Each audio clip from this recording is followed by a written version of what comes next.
warahmatullahi wabarakatuh. Masih di channel Isomat bersama saya Kak Munjay. Oke sob, sepertinya Kak Munjay nih sudah mulai goyah nih ngerjain part 1 tentang fungsi komposisi, terus part 2 tentang fungsi inverse. Nah, ini cakupannya tentang yang lagi ngehits, yaitu penilaian akhir tahun untuk kelas 10 ya, kelas 10 SMA matematika wajib. Kalian ini kan mau memasuki penilaian akhir tahun nih, pasti kan bingung. Nah, kalau kemarin Kak Munjay udah bahas part 1 dan part 2, dan kayaknya ini adalah part terakhir yang akan Kak Munjay bahas, yaitu tentang trigonometri. Setelah ini kayaknya kita bakalan ganti topik deh, biar nggak mumet lagi gitulah. Oke?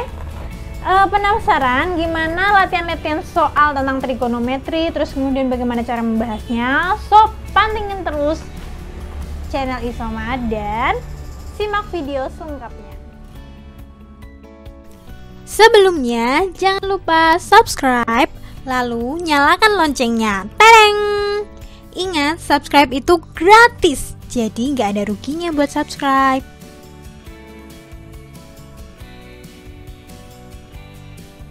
Oke, kita langsung ke nomor 1. Diketahui sin P sama dengan 5/13, cos Q sama dengan 4/5, P sudut tumpul dan Q sudut lancip. Maka nilai cos P sin Q ditambah sin P cos Q sama dengan titik-titik. Nah, di sini kan yang ditanyakan adalah ini ya. Kita tulis dulu yang ditanyakan.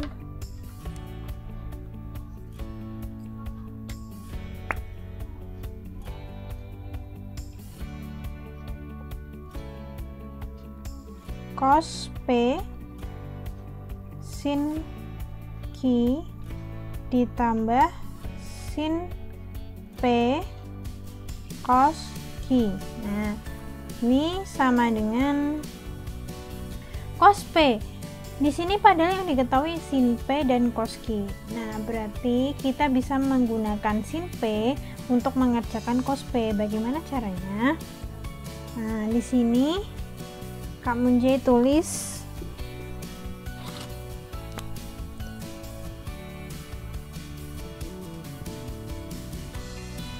sin P itu kan sama dengan 5/13.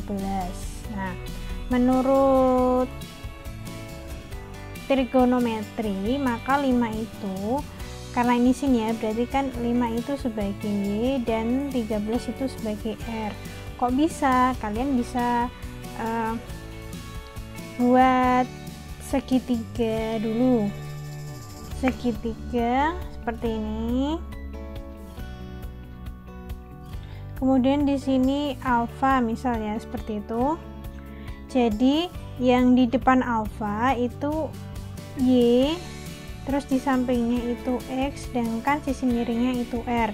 Jadi yang kalau kalian melihat atau mengingat-ingat kembali diagram kartesius, maka sisi tegak atau vertikal itu kan sumbu Y ya. Nah, kita bisa sebut di sini Y. Terus kemudian di sini kan sumbunya horizontal itu sumbunya X. Nah, kita bisa sebut di sini itu sisinya X seperti itu. Nah, jadi kalau kalian mengingat itu, insya Allah bisa mengerjakan ini. Nah, kita kan mau cari apa tadi? Cos P. Oh iya, sebelum kita cari ke cos P, sin P itu kan sudut tumpul, ya kan? Sudut tumpul itu ada di kuadran berapa sudut tumpul? Coba kita identifikasi. Sudut tumpul itu kan lebih dari 90 derajat kurang dari 180 derajat, maka dia ada di kuadran kedua. Jadi kita tulis di sini KW2. Di KW2 sin itu bernilai positif, jadi ini positif ya. Sedangkan di KW2 cos itu bernilai negatif, jadi kita bisa tulis negatif. Nah, seperti ini.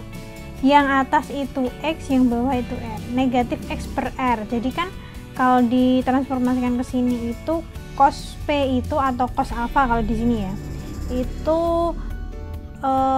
cos samping per miring, sampingnya ini, miringnya ini, berarti X per R, seperti itu. Nah, di sini R-nya udah tahu 13, X-nya belum tahu berapa. Kita menggunakan apa? Karena bentuk segitiganya siku-siku seperti ini, maka kita menggunakan rumus Pythagoras. Kita tulis dulu.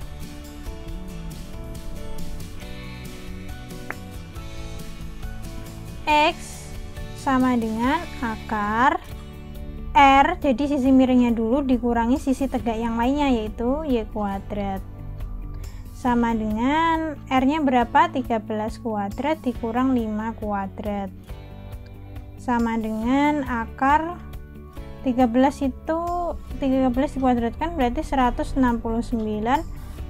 per dikurangi 25, sama dengan berapa? 144. Nah, ini sama dengan 12 ya. Oke. Jadi cos P-nya sama dengan negatif, jangan lupa X-nya 12 ya, 12 per 13. Nah, inilah yang nanti digunakan ke sini. Kita tulis ya, negatif 12 per 13 kali sin Q. Sin Q di sini nggak ada, adanya cos Q. Jadi kita memakai cos Q ini untuk mencari sin Q. Kita tulis di sini. Sama pengerjaannya seperti yang atas. Kita tulis cos Q sama dengan berapa? 4 per 5. Cos itu X per R. Nah, di sini Q itu sudut lancip. Kalau sudut lancip itu kan kurang dari 90 derajat, maka itu di kuadran ke 1 atau pertama ya. Nah, kalau di kuadran pertama cos itu positif, sin juga positif, jadi semuanya positif. Nah, kita cari sin Q-nya sama dengan sin Q itu berarti Y per R, karena positif nggak usah ditulis. Di sini nggak usah ada minnya atau positifnya ya, karena ini positif. Nah, Y-nya berapa? Oh, belum tahu. R-nya udah tahu berapa. R-nya ditulis dulu aja ya. R-nya itu kan 5. Y-nya belum tahu berapa. Kita cari dengan menggunakan rumus Pythagoras seperti yang atas. Kita cari Y. Y sama dengan akar R kuadrat min X kuadrat, sama dengan R-nya 5 kuadrat dikurang 4 kuadrat, sama dengan 25 dikurang 16, sama dengan akar 9, sama dengan 3. Jadi kita bisa tulis di sini 3. Nah, inilah nanti yang kita pakai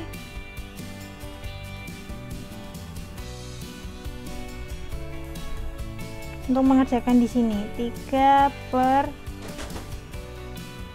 5.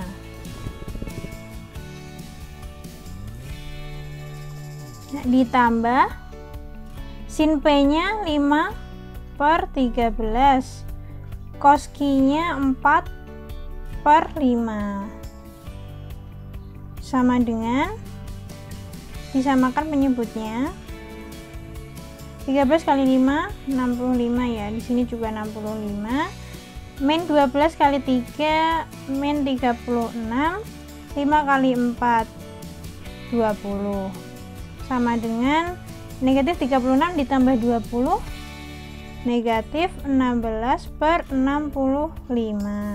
Nah, inilah jawabannya. Maka nilai dari cos P sin Q ditambah sin P cos Q itu sama dengan negatif 16 per 65. Oke, kita langsung ke nomor 2. Dua anak A dan B yang masing-masing tingginya 150 cm berdiri pada jarak 8 ditambah 8 akar 3 meter. Melihat bendera di ujung atas tiang bendera, A melihat bendera dengan sudut elevasi 45 derajat dan B melihat bendera dengan sudut elevasi 30 derajat. Tinggi tiang bendera itu adalah, bagaimana cara menyelesaikannya? Nah, di sini Kak Munje sudah menggambarnya terlebih dahulu. Di sini tiang benderanya ini ada dua anak yang melihat ke ujung tiang bendera. Anak-anak ini tingginya itu sama, yaitu 150 cm atau 1,5 meter. Dan jarak di antara mereka itu 8 ditambah 8 akar 3 meter. Di sini mana yang A dan mana yang B? Jadi kalau semakin mendekati tiang, maka sudutnya akan semakin besar, dan semakin menjauhi tiang, sudutnya akan semakin kecil, sehingga yang sudut elevasi 45 derajat itu si A-nya di sini dan si B-nya yang 30 derajat itu di sini. Sampai sini paham ya? Nah, sekarang ini kan mencari tinggi tiang bendera itu. Jadi yang CD ini ya kita cari. Sebelumnya CD kita misalkan dulu. Kalau kita misalkan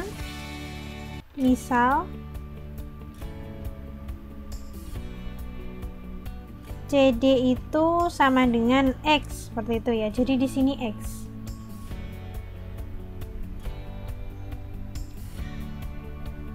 Berarti kita kalau misalkan 45 derajat itu kan sama dengan CD per AD, ya kan? Tan 45 derajat itu kan 1 sama dengan CD per AD. CD-nya kan X, berarti kita ekuivalen dengan ini, kita pindah ruas jadi AD sama dengan CD. Karena CD itu sama dengan X, berarti ini juga disama dengan kan X. Jadi AD sama dengan CD sama dengan X, seperti itu ya. Sampai sini paham kan kenapa kok AD-nya di sini, CD-nya di sini, dipindah ke sini loh ya. Terus berarti di sini AD-nya X. Nah, kalau gampangnya nih, kalau di sini sudutnya 45 derajat, maka di sini kan pasti 45 derajat, maka bentuk segitiga ini adalah segitiga siku-siku sama kaki, sehingga kaki ini dan kaki ini, sisi tegaknya ini sama. Jadi kalau di sini X ya pasti di sini juga X. Ini hanya berlaku untuk 45 derajat. Kalau sudut-sudut yang lain seperti 60 derajat dan sebagainya itu kalian bisa menggunakan cara seperti ini. Kita lanjut lagi ya. Sekarang kalau untuk mencari tinggi tiang bendera itu kan dari sini ke sini, sedangkan dari sini ke sini kan kita udah tahu kalau 1,5 meter. Tapi dari sini ke sini kita nggak tahu ini berapa sih, kan X kita misalkan. Berarti kita harus mencari X. Bagaimana mencari X-nya? Seperti langkah ini, maka kita harus mencari X dengan cara menggunakan tangen 30 derajat. Kita tulis tan 30 derajat sama dengan tan 30 derajat kan di sini, berarti di depan sini CD per dari sini ke sini BD ya. Nah, kita tulis pakai warna hitam aja. Tan 30 derajat itu kan 1 per akar 3 sama dengan CD itu X, sedangkan BD itu 8 ditambah 8 akar 3 ditambah X. Jadi ini tambah ini ya, tambah X. Nah, kemudian kita kali silang, diperoleh akar 3X sama dengan 8 ditambah 8 akar 3 ditambah X. Jadi ini kali ini kali ini gitu ya. Kemudian X kita pindah ruas, diperoleh akar 3X dikurang X sama dengan 8 ditambah 8 akar 3.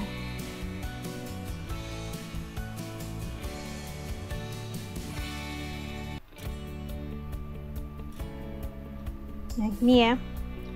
Lalu kita lanjut ke sini, ini bisa kita tulis X nya kita keluarkan jadi akar 3 dikurang 1 X sama dengan 8 ditambah 8 akar 3. Dari sini paham ya, jadi kalau ini kan X kalau kita masukkan ke sini jadinya akar 3X, negatif X kali X jadi negatif X, seperti itu. Jadi ini dikeluarkan X nya. Nah ini X sama dengan 8 ditambah 8 akar 3 per akar 3 dikurang 1. Nah ini kita kalikan dengan sekawannya, ini kan negatif jadi positif nanti.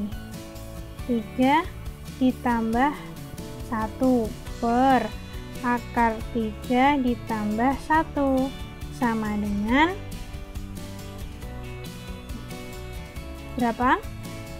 8 kali akar 3 jadi 8 akar 3 kali 1 ditambah 8, ini ditambah jadi 8 kali 3 24 ditambah 8 akar 3 kali 1 8 akar 3 per, kalau ada seperti ini berarti sama dengan akar 3 kuadrat yaitu 3 dikurang 1 kuadrat yaitu 1 sama dengan, ini kita total jadi 8 tambah 24 itu berapa? 32 ya, jadi 32 dikurang 16 akar 3 per 2. Nah ini sama dengan dicoret-coret atau kita keluarkan aja ya duanya, dikeluarkan duanya.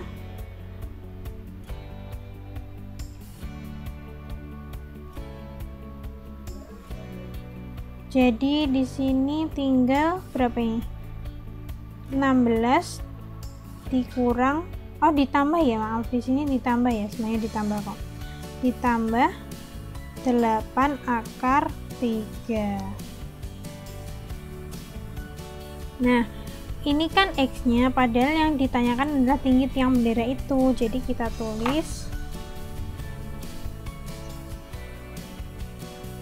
di sini ya. Tingginya sama dengan 16 ditambah 8 akar 3 ditambah 1,5.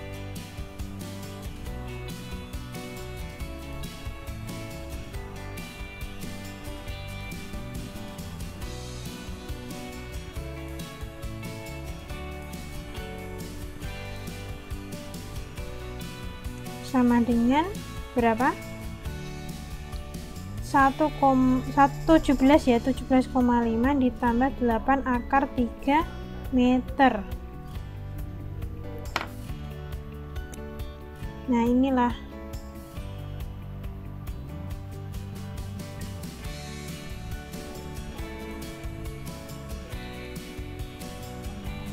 jadi tinggi tiang bendera itu adalah 17,5 ditambah 8 akar 3 meter. Kalian bisa mengkonversikan akar 3 ini ke dalam bentuk desimal, tapi sampai sini saja sudah cukup. Oke, ini nomor terakhir. Sebuah kapal berlayar dari pelabuhan A ke pelabuhan B dengan jurusan 3 angka 120 derajat sejauh 40 km, kemudian berlayar menuju ke pelabuhan C dengan jurusan 240 derajat sejauh 80 km. Jarak antara pelabuhan C dan A adalah titik-titik. Nah, bagaimana caranya? Kita harus menggambarnya terlebih dahulu. Nah, ini agak susah menggambarnya. Lumayan lah. Nah, sekarang kita buat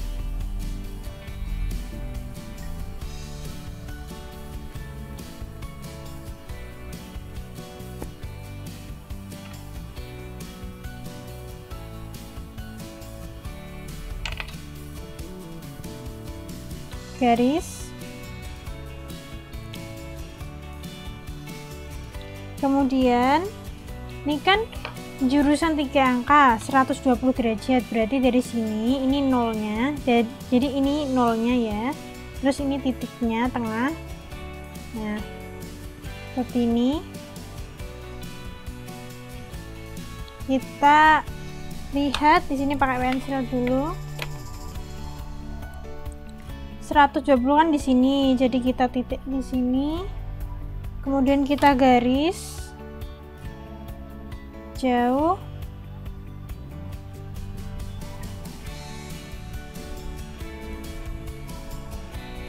kira-kira segini ya. Ini kira-kira 40 kilometer. Ini berarti A. Ini B, di sini nanti B. Nah, di sini itu kita tulis 120 derajat. Nah, dari sini kita juga menggaris tegak lurus.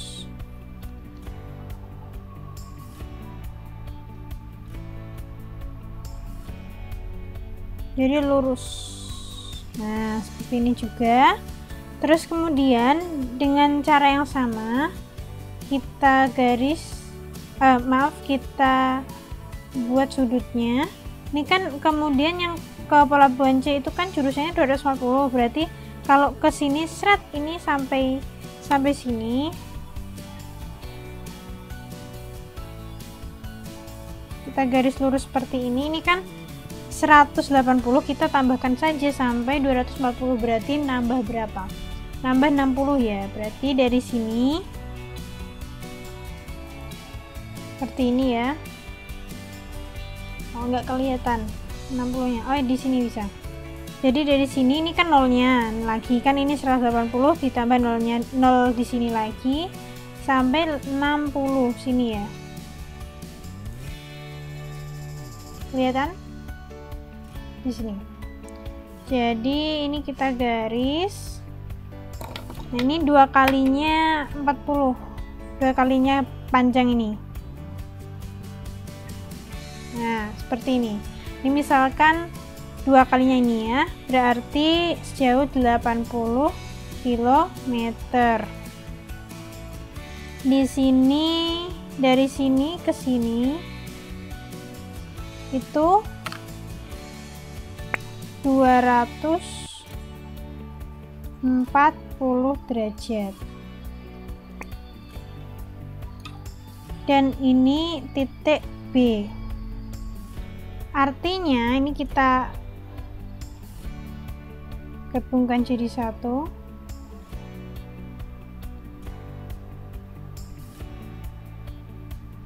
Artinya yang di sini ini titik C, dan yang ditanyakan adalah jarak antara pelabuhan C dan A, berarti yang ini.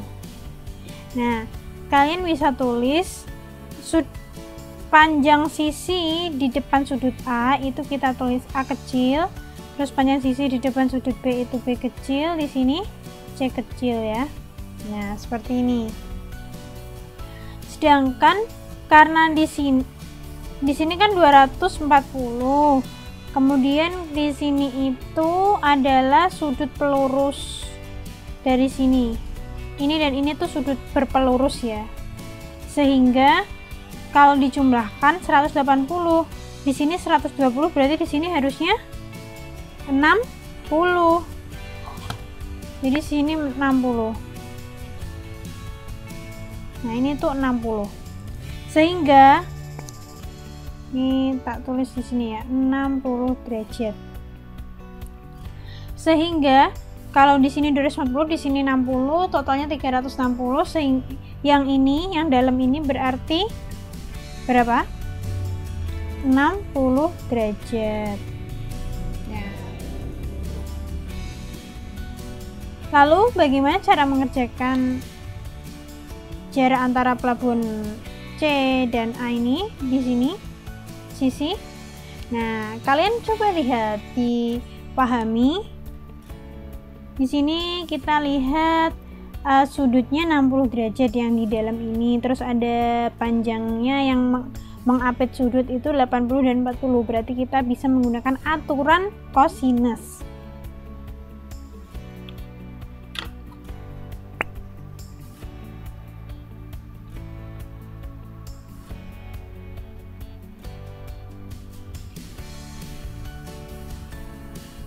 Aturan kosinus itu bagaimana? Kalian bisa melihat-lihat lagi di buku atau internet juga bisa sih.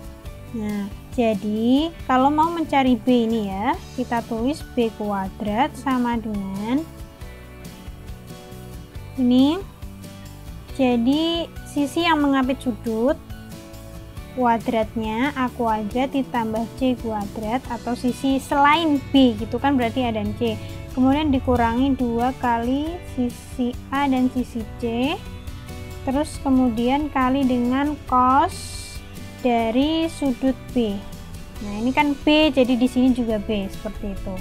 Sama dengan A-nya 80 derajat ditambah 40 kuadrat. 80 kuadrat ditambah 40 kuadrat dikurang 2 kali 80 kali 40 cos 60 derajat sama dengan 80 kuadrat itu 6400 ya, ditambah 1600 dikurang 2 kali 80 kali 40 berapa?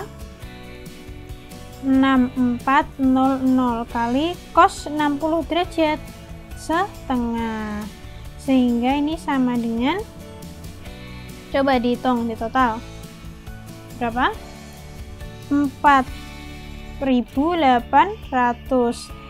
Nah, berarti B nya berapa? Kita akarkan 4800.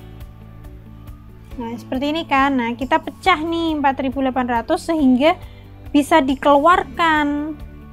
Kalau ini kan nggak bisa dikeluarkan ya, nggak bisa diakar seperti itu. Nah, berarti kita harus mencari perkalian yang salah satunya itu adalah bentuk kuadrat. Apa itu? Nah, ini 6. Nah, ini berarti kali 3. Jadi perkaliannya 16.000 kali 3. 16.000 kan bisa dikeluarkan bentuk kuadrat ya. Jadi 40 akar 3. Seperti ini caranya. Apa? Kilometer ya, kilometer. Jadi jarak antara pelabuhan C dan A adalah 40 akar 3 kilometer. Pantengin terus channel YouTube Isomat dengan cara subscribe dan nyalakan notifikasinya. Kalau kalian merasa video ini bermanfaat, jangan ragu lagi buat share ke teman-teman kalian, dan setelah ini kalian langsung like video ini.